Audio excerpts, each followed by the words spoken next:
I'm going to record some quick tips and tricks for using events and calendaring inside of SharePoint. There's a couple of things we cover in training that's worth repeating. Any event system shows up as a calendar, a sort of a list view of calendars. And if you ever go to edit it, so if I go to edit stuff on this page, events from the home page, it starts off in this calendar view. And I personally find this difficult to navigate. I'm not a big fan of it. If I'm looking for an existing event, like if I'm adding a new one, no big deal. I can click on the day, I can click add. But what I really want to do is I want to see all the events I have on my calendar. I don't want to go hunting for them. So to see this in list view, I come up to calendar, and then under current view, I change it to all events. And now it has everything on here. I can even search. So here's all the events that have the word multi in it. It's a nice, easy way to get to all the information there.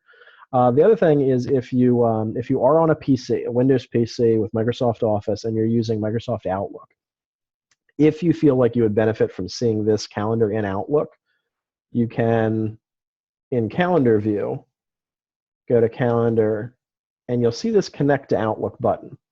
And if you click on it, it'll be like, are you sure you want to connect to it? And you'll say yes. And then they'll say, are you really sure? And then you'll say, yes, I'm really sure.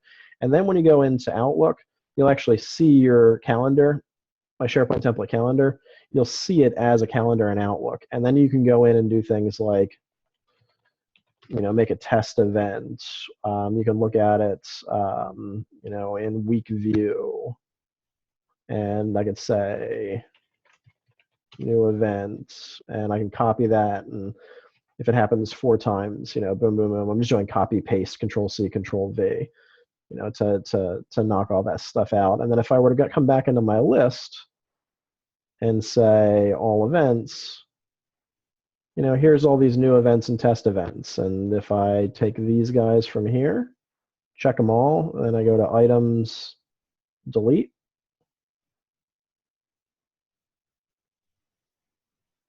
It's going to think about it for a second and then delete them. And if I were to come back over to Outlook,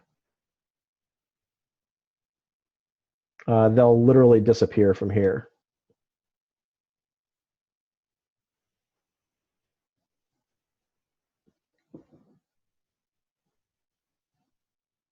You can always hit update if you think like, oh, why hasn't it shown up yet? So I hit send, receive, update folder, and boom. So they're like live connected together. Anything you do in one will affect the other. So if you do find that this is useful, it's another way to access a SharePoint calendar.